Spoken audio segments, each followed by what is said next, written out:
Imagine this. It's the spring of 1633, Italy, the city of Rome.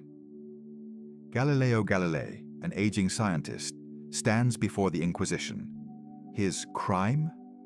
He dared to claim that the Earth revolves around the sun, not the other way around. Think about it. For centuries, humanity was absolutely convinced that it was the center of the universe. The sun, the stars, everything revolved around us. That was our reality. Strong, unshakable, confirmed by faith and common sense. And then Galileo, with his telescopes, dared to say, "No, folks, you're wrong. Your reality is an illusion." He knocked that brick out of our worldview, and the world began to totter. People were in shock. How can that be? We see the sun rise and set. It's obvious. And they were told, "No, your obvious is just a matter of perspective." Listen, while we're diving into these mind-bending mysteries of the universe, if you like what you're seeing and hearing, don't forget to like this video and subscribe to our channel so you don't miss new lectures. We'd also love to know which city and time zone you're watching our stories from. Write about it in the comments. And now, let's continue our journey to the most insane corners of reality. Galileo merely pulled back a corner of the curtain. He showed that our intuition can mislead us when it comes to the vast scales of the universe. But imagine, what if a similar but far more profound shift is happening right now? What if the laws we thought were unshakable are actually just crutches working only at our familiar human level? Do you think you know what it means to be here, or to exist, or even to be in two places at once? Of course not. Your brain, designed for hunting mammoths and foraging for berries, simply can't grasp such concepts. To it, it's nonsense, utter hogwash. But physicists, oh, these fearless explorers, they've peered into places our common sense simply can't reach. They've delved into the very foundations of existence, into the world of tiny particles. And do you know what they found there? That in this microscopic abyss, everything we thought was reality starts to behave. Strangely, outrageously strange. As if someone suddenly turned off gravity, then turned it back on, but in reverse. Or your morning coffee suddenly became both solid and liquid at the same time. Physicists were like, "What the hell? This just doesn't make any sense." And this is where it gets really interesting. We'll talk about particles that can be everywhere and nowhere at once. About phenomena that change the moment you look at them. About a world where everything you knew about cause and effect turns out to be, well, not entirely true. Prepare yourself, because what you're about to learn might make you rethink everything, from the tiniest atom to the boundless universe, and even your own existence. What if everything we call reality is just a very, very, very convincing illusion? Urs? Imagine Berlin, the end of the year 1900. Dark, damp, smelling of coal dust, and the promise of progress. On December 14th, Max Planck, a modest professor, stands before the German Physical Society.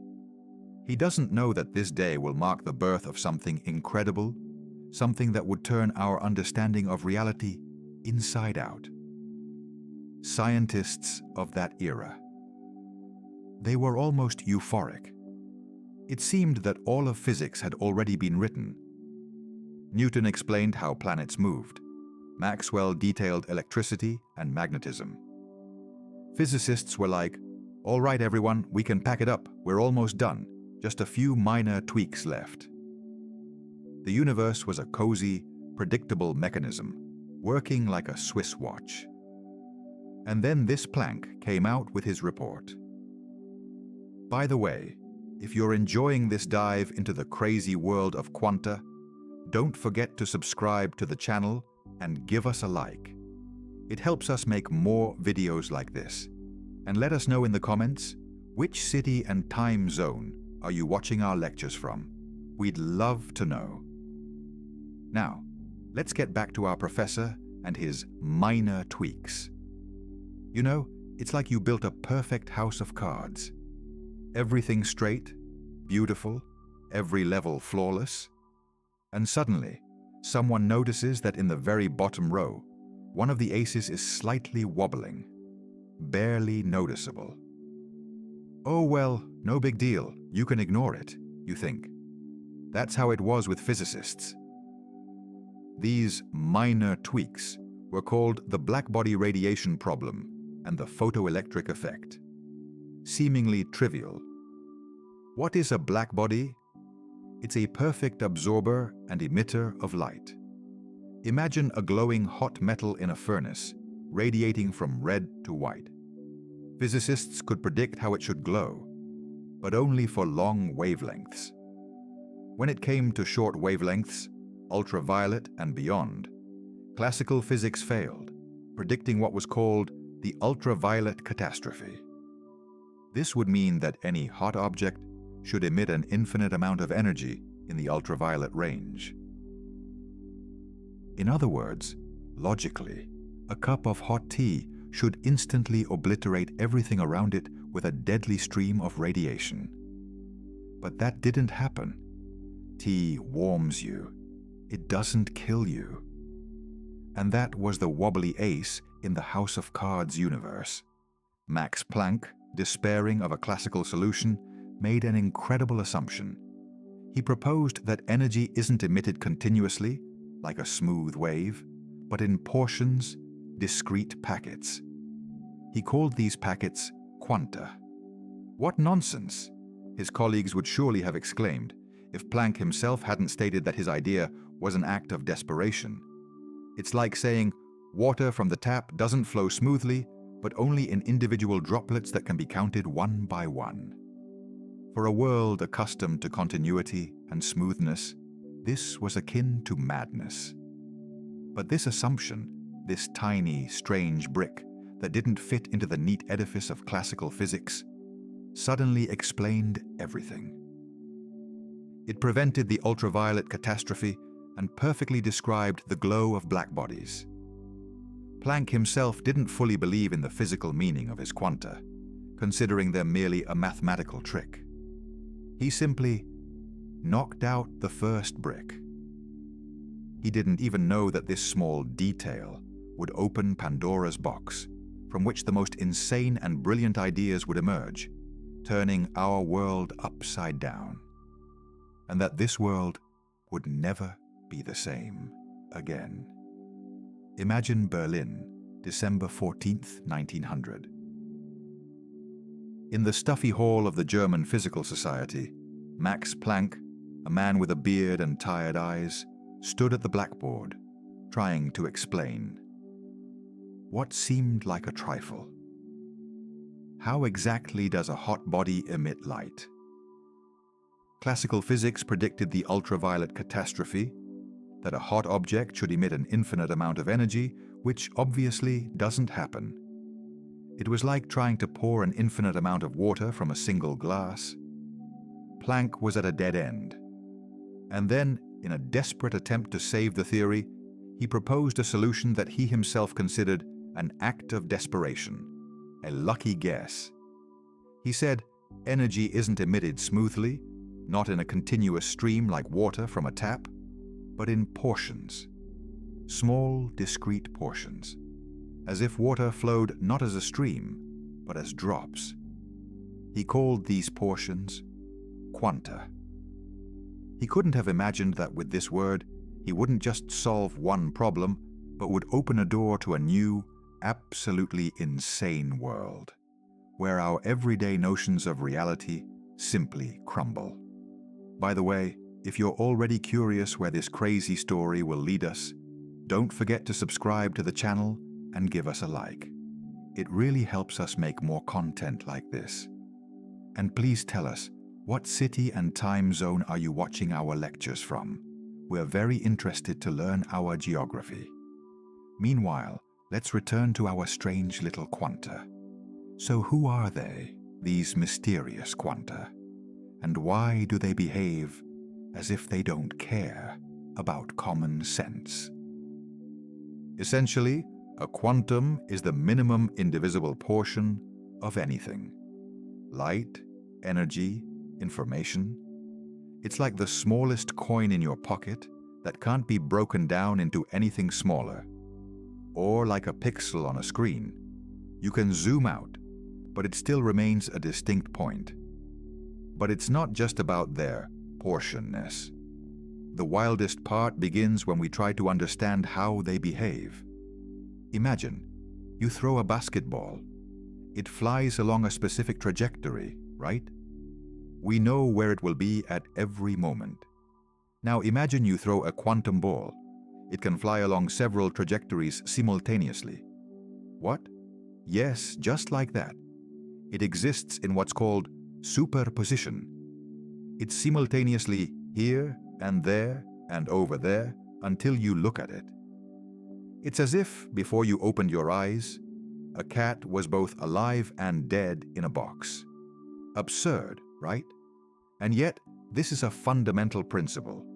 Physicists were like, what the hell? And that's not all. Quanta are masters of disguise. Sometimes they behave like particles, solid little balls. Sometimes like waves, blurry, propagating oscillations. How? It's as if your friend was sometimes a person, sometimes a sound wave, choosing their form depending on how you look at them or how you try to touch them. And no smooth transitions. If an atom absorbs energy to jump to a higher energy level, it doesn't climb there step by step. It simply disappears from one level and appears on another. Instantly, this is called a quantum leap. It's like you jump from your house straight to the moon without any flight. Sounds crazy, right? It's as if the laws of physics we knew so well turned out not to be gravity, but the rules of some bizarre, constantly changing board game. And these tiny, invisible rascals, Quanta, are in charge of these rules. They don't just defy our expectations. They rewrite the very alphabet of reality. That's why, by the way, Einstein couldn't come to terms with many aspects of quantum mechanics until his death, calling it incomplete and even spooky. He wanted the world to be predictable, logical, like clockwork. But Quanta whispered, surprise. Paris, 1927. The Fifth Solvay Congress. Imagine a small but packed room, thick with cigar smoke and intellectual tension. At the table sat titans of thought, true rock stars of science, Albert Einstein, Niels Bohr, Max Planck, Erwin Schrödinger. The light from heavy chandeliers reflected off shiny bald heads and furrowed brows. These people, in essence, built our world as we know it. But on this day, they argued until they were hoarse, until their temples throbbed, their voices cracking, trying to comprehend something that defied everything they considered reality. It wasn't just a scientific discussion, but a real battle for reason and the understanding of the universe. Before we dive deeper down this rabbit hole, if you're already enjoying how we're turning your understanding of the world upside down, don't forget to like this video and subscribe to the channel. It helps us tell even more amazing stories. And also, please write in the comments, what city and time zone are you watching our lectures from? We'd be very interested to know. So let's get back to our surprise. So what was the big deal? It was about one seemingly absurdly simple experiment. It's known as the double-slit experiment, and it stumped the universe. Its essence can be explained simply. Imagine, you're throwing tennis balls at a wall with two narrow slits. Obviously, the balls either go through one slit or the other. On a screen behind the wall, you'd see two stripes of ball marks, directly opposite the slits. Logical, right? Now imagine you're sending waves, for example, ripples on water. When waves pass through two slits, they don't just create two stripes. No, they interfere with each other, like circles on water, crossing and reinforcing or cancelling each other out. On the screen, you'd see a complex pattern of multiple bands, where bright bands are places where the waves reinforced each other, and dark ones where they cancelled out. This is called an interference pattern. Nothing surprising, classical physics explains it all.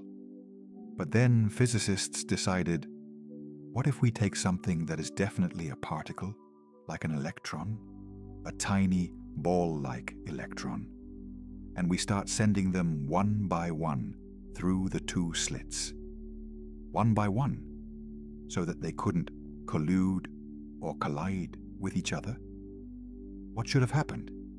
Two stripes, like with the balls, right? Well, think again. After thousands of electrons passed through, one by one, an interference pattern appeared on the screen. That is, each electron, flying alone, behaved as if it were a wave and passed through both slits simultaneously, interfering with itself. Can you imagine? Einstein was like, "Wait, what?" And Bohr told him, "Albert, it is what it is." It's as if your tennis ball, flying towards the wall, suddenly decided it was a wave, split in two, passed through both slits, and then reassembled itself into a ball to hit the screen. But how is that possible if it's just a single particle? And this is where it gets really crazy. Physicists, scratching their heads, decided, all right, smarty pants electron, we'll figure you out. They placed detectors right in front of the slits to pinpoint exactly which slit each electron flew through. And do you know what happened? As soon as they did that, the interference pattern immediately vanished. The electrons stopped behaving like waves and dutifully passed through either one slit or the other, leaving only two stripes on the screen, like ordinary balls. It was as if someone turned off their wave mode the moment they were observed. It was like a child who, home alone, creates chaos, scattering toys all over the room. But as soon as the parents walk in, they're sitting quietly, reading a book. Get it? The act of observation, or more precisely, measurement, changed the particle's behavior. This idea, that observation changes reality, drove everyone mad. Einstein couldn't come to terms with it until his dying day, exclaiming, "God does not play dice." He believed in a deterministic universe where everything is predetermined, but suddenly some particle decides what it wants to be, a wave or a particle, depending on whether it's being watched or not.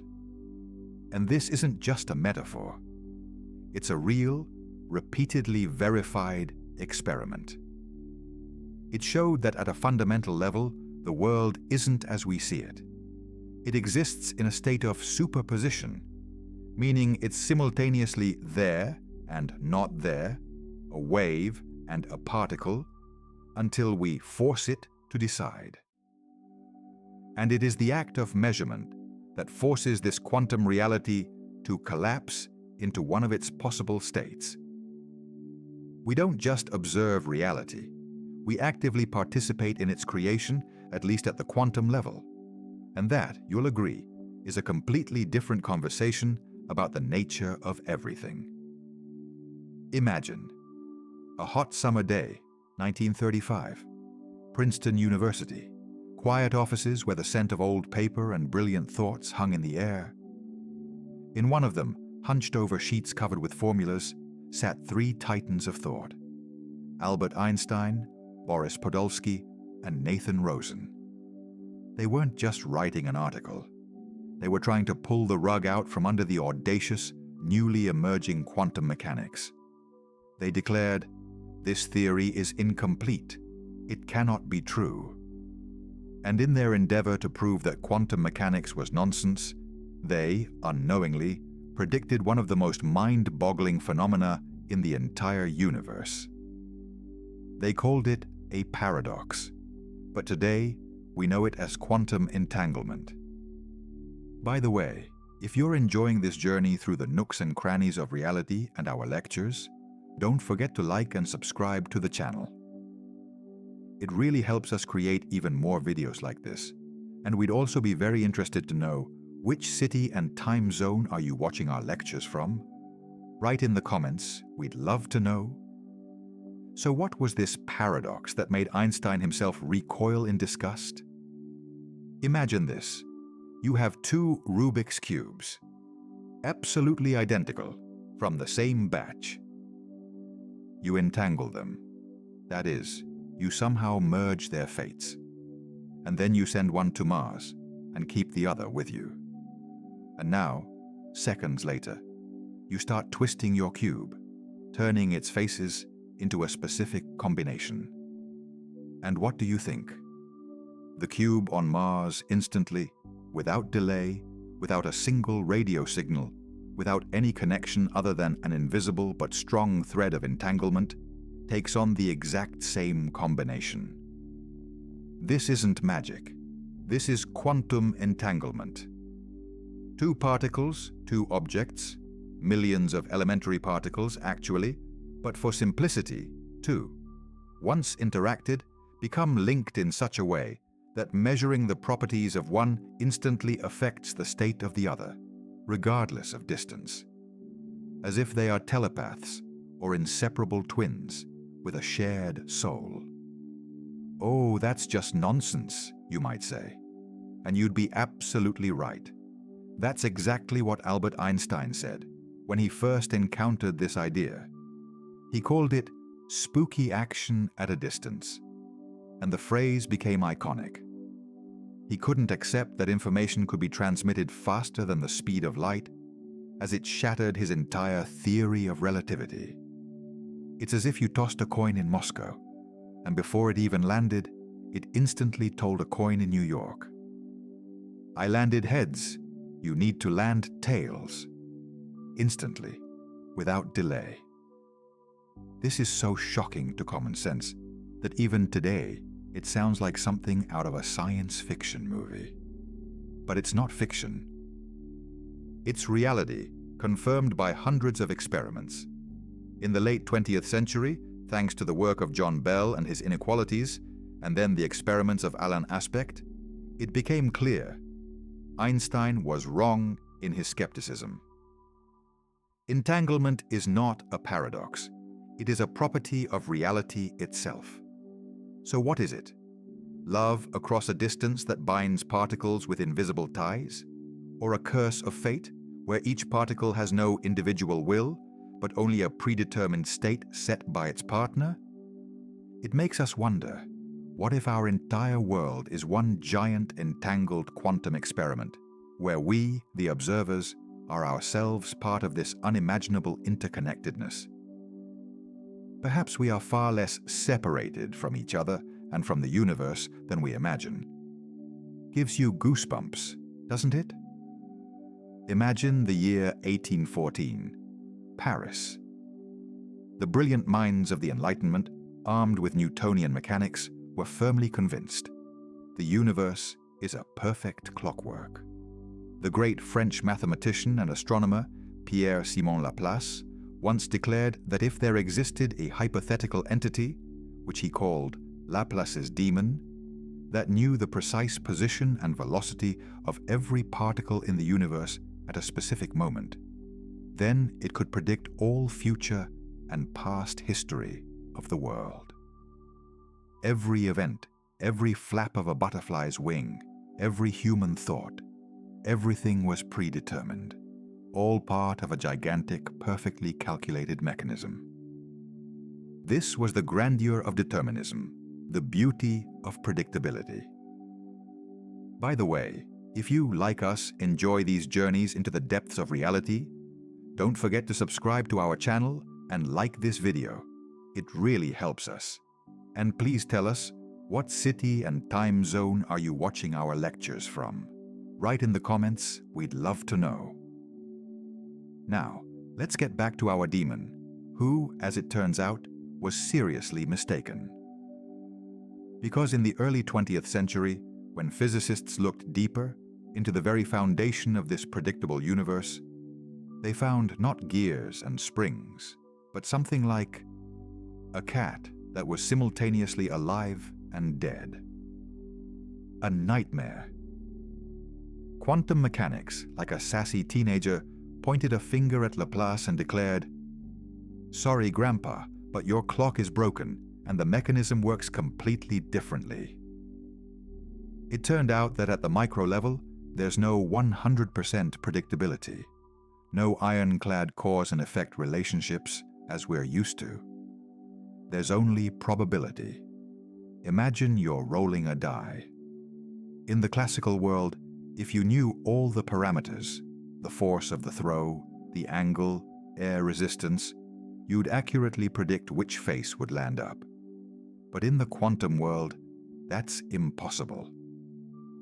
Before it lands, the die exists, in a sense, in all possible positions simultaneously, and only at the moment of observation, that is, when it lands and you see the result, does it choose one of the faces. Well, that's just our ignorance, some skeptics would protest. There are simply some hidden variables that we haven't discovered yet. But no, my friends, experiments, darn it, have shown there are no hidden variables. Uncertainty isn't just our blindness, it's an inherent property of reality itself. The universe at its most fundamental level isn't a strictly composed score, but rather an unpredictable jazz concert where musicians improvise in real time. And here, physics crashes into philosophy with such a bang that philosophers clutch their heads. If chaos and uncertainty reign at the most fundamental level, what does that mean for our free will?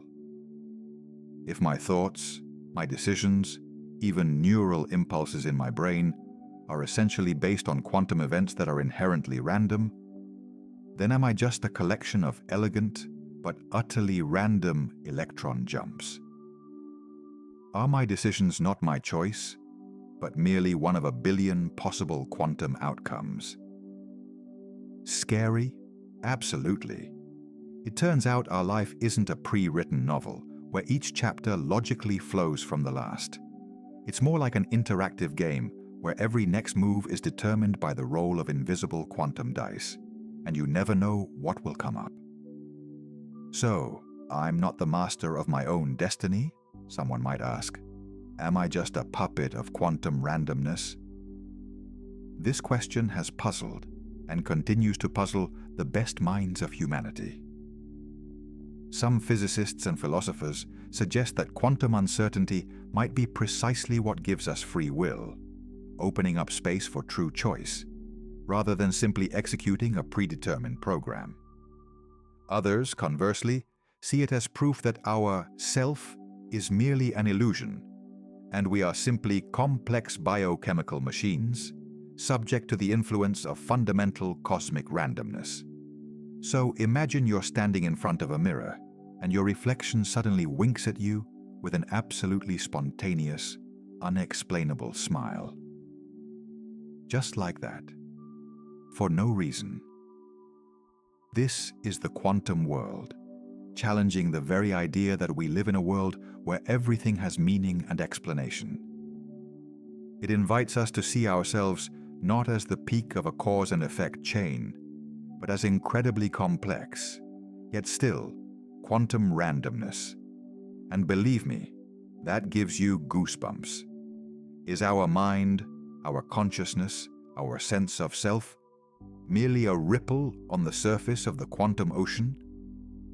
Or conversely, is this fundamental uncertainty the basis for something greater? Something that allows us to be truly free? These are questions for which there are no definitive answers yet, but they force us to rethink everything we've ever thought about ourselves and the universe. Imagine a cold December day, 1947. More precisely, December 16th, Bell Labs research facility in Murray Hill, New Jersey. Silence. Only the hum of equipment.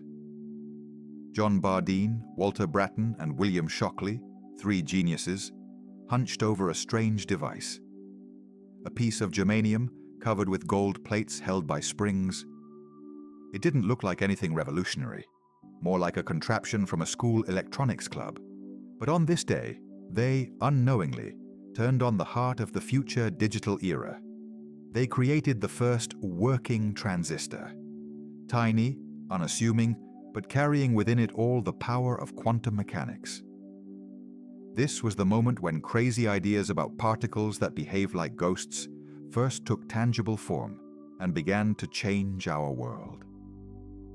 You know, friends, if you, like us, enjoy these mind-bending stories about how science is turning our understanding of reality upside down, don't forget to subscribe to the channel and give us a like. It helps us share these incredible discoveries with even more curious minds. And by the way, we're really interested. What city and time zone are you watching our lectures from? Write in the comments, we'd love to know. Now, let's get back to our quantum wonders. This little switch was like a quantum genie released from a bottle. Before it, computers were room-sized, their brains made of fragile, hot vacuum tubes. And here, a tiny thing that does the same, but faster, more reliably, and most importantly, uses significantly less energy. Physicists were like, "What's this trickery? It's impossible." But it wasn't a trick. It was pure quantum mechanics in action. Electrons traveling through semiconductors, obeying not classical logic, but their own quantum rules. Today, inside your smartphone, laptop, even your toaster, billions of these transistors. They are the invisible workhorses, switching bits of information at the speed of light. This is the foundation of everything we call the digital age. And what about lasers? Remember, in previous sections, we talked about Max Planck and his quanta of light. Well, a laser is direct proof that Planck's and Einstein's ideas about photons aren't just mathematical abstractions. They are real. Imagine you press a button and a beam of light shoots out from a small box. Not some scattered light from a flashlight, but a perfectly focused, pure stream of photons, all moving in the same direction at the same frequency, like a battalion of soldiers marching in perfect formation. The first laser appeared in 1960. Scientists at the time, seeing it, shrugged. So what do we do with this? Well, you can burn holes in razor blades, someone joked. And today, lasers scan barcodes in stores, transmit data via fiber optics at internet speed, perform eye surgeries with incredible precision, read discs in your player, control complex machinery. Isn't that a gift? Or take MRI, magnetic resonance imaging. When you or your loved ones need to look inside the body without a scalpel, what helps doctors? Quanta. A skeptic might say, what quantum physics? Those are just magnets. But no. At the heart of MRI lies the phenomenon of nuclear magnetic resonance. The hydrogen atoms in your body, and there are, a lot of them in the water we're made of, have what's called spin. This is their internal quantum property, like a tiny magnet. When you're placed in a strong magnetic field, these magnets align themselves in a specific order. Then they're kicked with radio waves, and they give off their energy, responding to these impulses. The intensity and time of this response depend on the type of tissue. Brain, muscles, bones, all respond differently.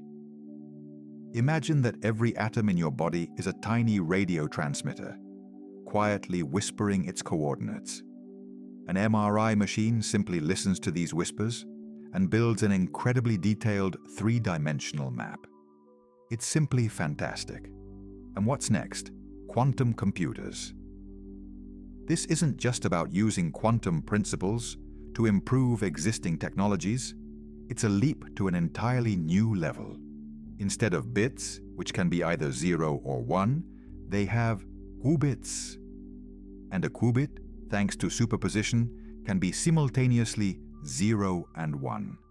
And even cooler, it can be linked with other qubits through quantum entanglement. It's as if you didn't have just one calculator, but an entire universe of calculators working in parallel on a single problem, instantly sharing results.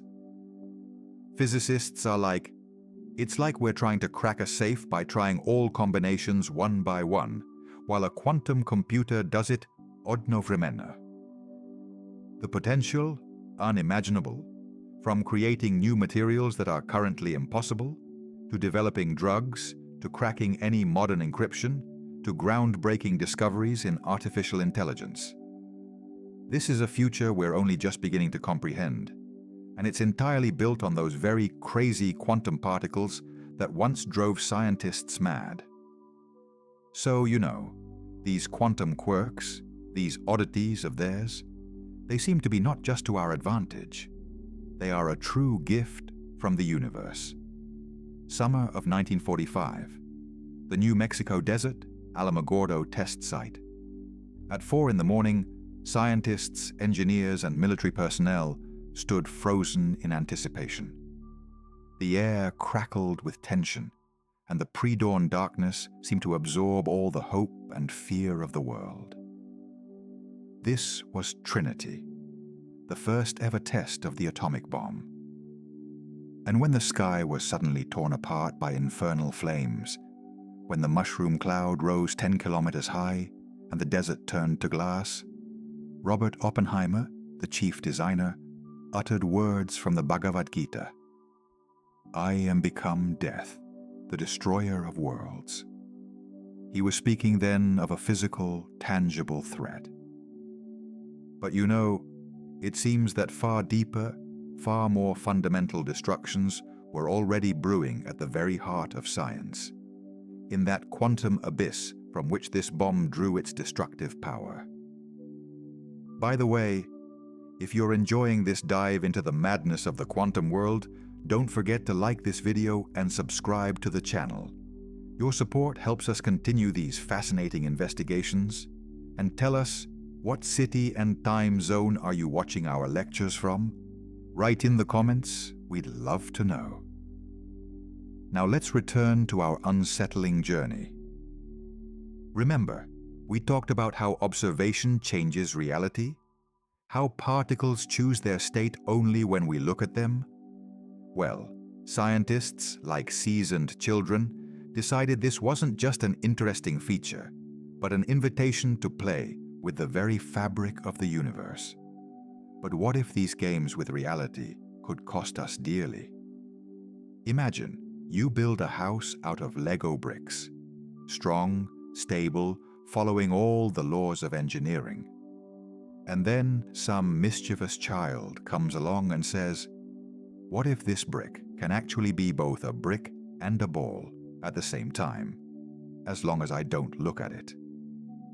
And suddenly, your sturdy construction starts to wobble, because the most basic elements have become unpredictable. It's the same with Quanta. Their unpredictability isn't just a theoretical curiosity, it's a potential Achilles heel for everything we consider stable. We talked about quantum entanglement, about how two particles can feel each other across vast distances. But do you know what's even crazier? There are theories, and they are very popular among physicists, that claim every quantum decision gives birth to a new universe. This is called the many worlds interpretation. Every choice you make, every random flick, every fork in the road. You open a door and the world splits. In one universe, you go in another, you stay standing. You choose coffee instead of tea, and billions of universes branch out like the limbs of a giant tree. In one, you're drinking coffee. In another, tea. In one, you're watching this video right now. In another, you long ago turned it off and went for a walk with a dog you might not even have. Physicists are like, so what? It's just a theory. But listen, if this is true, then where is our uniqueness? Where is your individuality? You are not alone. You are an infinite multitude of your copies, scattered across different realities. Every version of you thinks it's the one and only. But in reality, it's just one frame from an endless film reel, where in each subsequent frame, something happens just a little differently. This doesn't just shatter our ideas about destiny. It undermines the very concept of a unique self. We are merely one of countless quantum contingencies. And that's just the tip of the iceberg. What if our universe itself is just one of an infinite number of quantum possibilities? One of myriad bubbles in a vast, seething quantum soup that constantly creates and destroys realities. And what if some tiny quantum sneeze could just collapse our bubble, or send it crashing into a neighboring one, setting off a cosmic game of billiards with unpredictable consequences? A harbinger of the end isn't necessarily a meteorite or a zombie apocalypse. The harbinger of the end could be much subtler, much more insidious. It could be in the very foundation of what we consider reality. We rush into the water without knowing its depth. We play with the building blocks of the universe, not realizing they could crumble in our hands like a house of cards. Because when the most basic rules of the world are suddenly called into question, when the very fabric of reality starts to look like a patchwork quilt hastily sewn together, it causes not just unease, it causes genuine existential dread. And we're only just beginning to delve into it. Our technologies based on quantum effects, they're cool. Lasers, MRI, quantum computers. But what if this is just the tip of the iceberg? What if, diving deeper down this rabbit hole, we accidentally stumble upon a self-destruct button? Or even worse, a reboot the universe because the user version crashed button? Playing with reality can be incredibly fascinating, but the consequences could be unpredictable and very costly. Imagine Princeton, early 1950s. A quiet office, cluttered with handwritten papers and pencils he so loved. The clock read 1:45. Albert Einstein, no longer young but with fire in his eyes, went over his formulas again and again.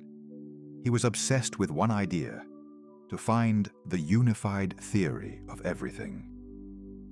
A single formula that would bind all the forces of the universe together, explaining gravity and electromagnetism as two sides of the same coin.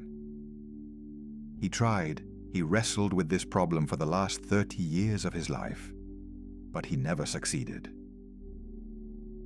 His colleagues had already immersed themselves in the crazy yet fruitful world of quantum mechanics, while he was still trying to stitch gravity into this new patchwork picture of the world. It was the tragedy of a genius who foresaw something grand but couldn't complete it.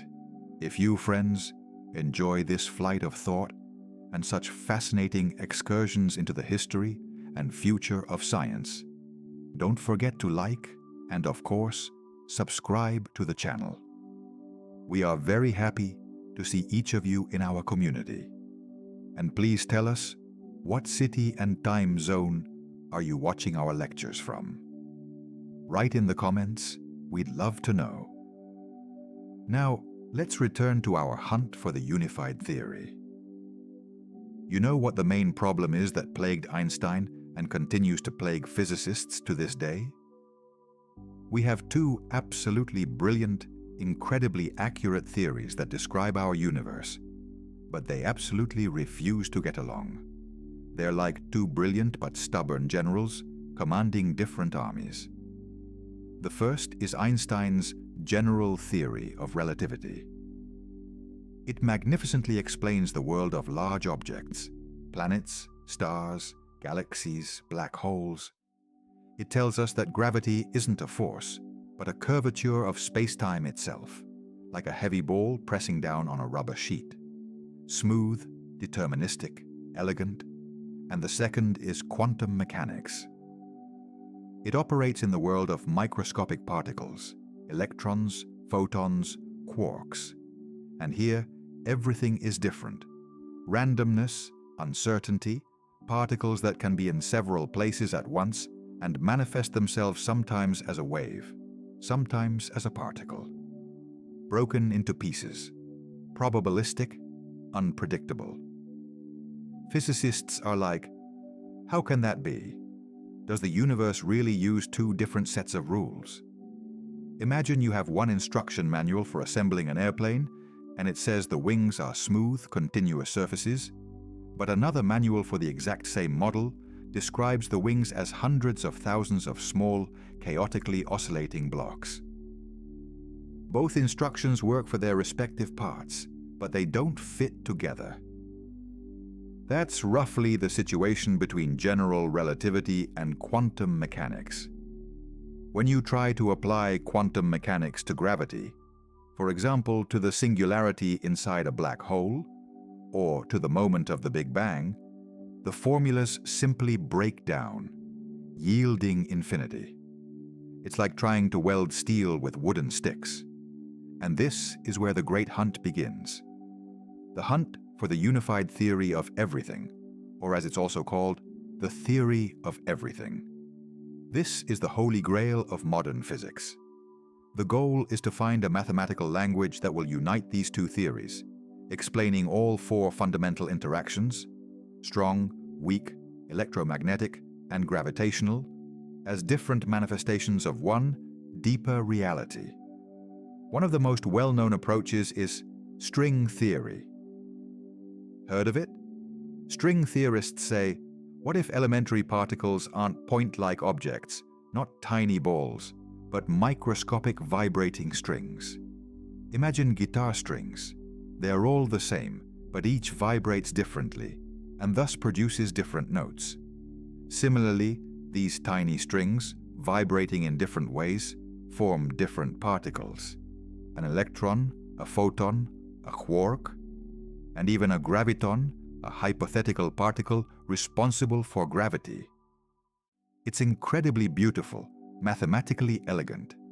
It even predicts the existence of extra dimensions that we don't see because they are curled up into tiny spirals. So small they're impossible to notice.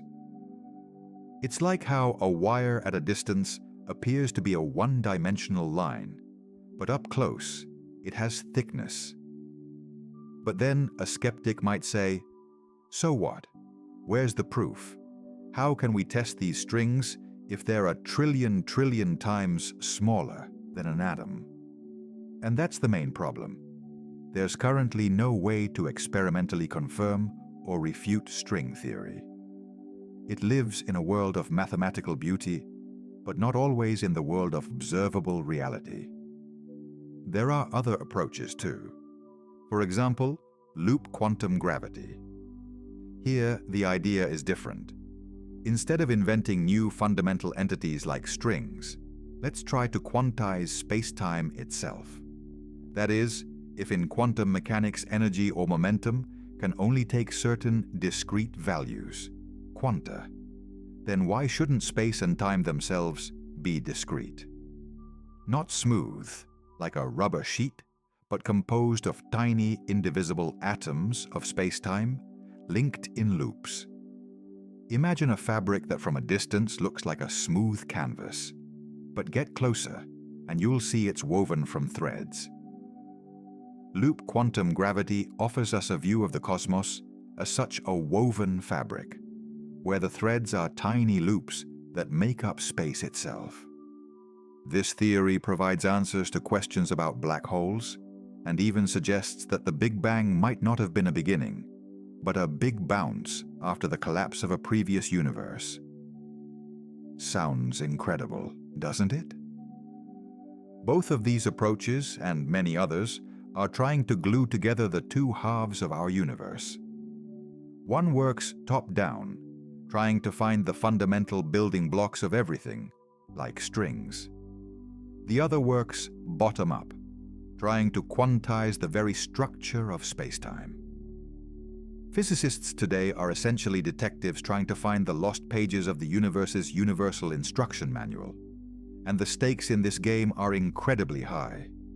If we find this unified theory, we'll be able to understand how our universe was born, what happens inside black holes, what the true nature of time and space is.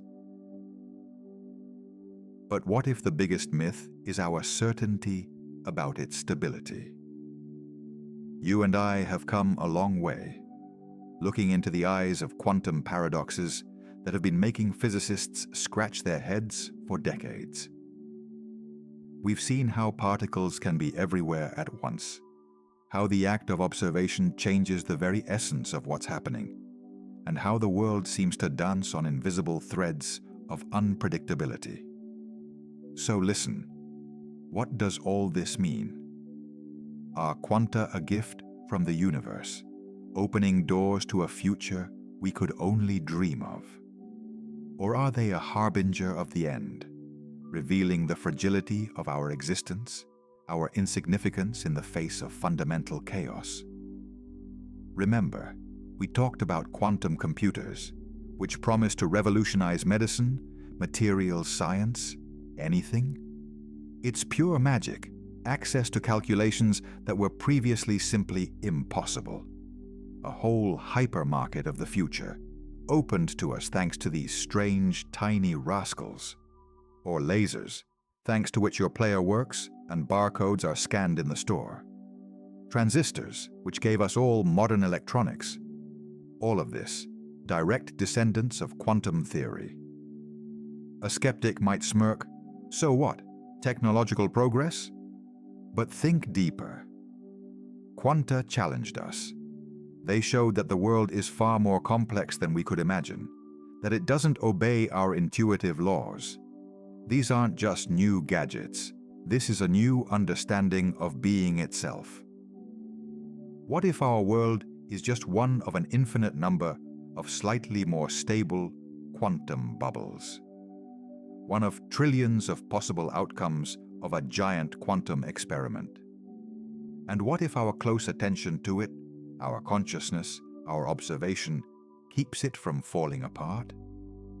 Imagine you wake up and your breakfast disappears because you didn't observe it enough. Absurd? At the quantum level, it's almost normal. Physicists are like, what the hell? This is where the scariest part begins. If randomness reigns at the fundamental level, if our particles don't have a definite state until we look at them, then where is our free will? Where is our objective reality? The universe didn't just give us the keys to its treasure chest. It gave us the handle to a door that could lead to a bright future or a dark, frightening unknown. We are like tightrope walkers over an abyss. Every step forward is a colossal opportunity and a huge risk. Will we use this knowledge to create a utopia? To unravel all the mysteries of the cosmos and life? Or will we, in our pursuit of absolute understanding, destroy the fragile house of cards we call reality? The universe doesn't choose for us. It simply is. With all its crazy, unpredictable, wonderful, and frightening quantum nature. So what is it, in your opinion? A gift from the universe, opening an era of unprecedented possibilities and knowledge, or a harbinger of the end, which will force us to reconsider our very existence and perhaps discover how illusory it is? The quantum question remains open. What do you think?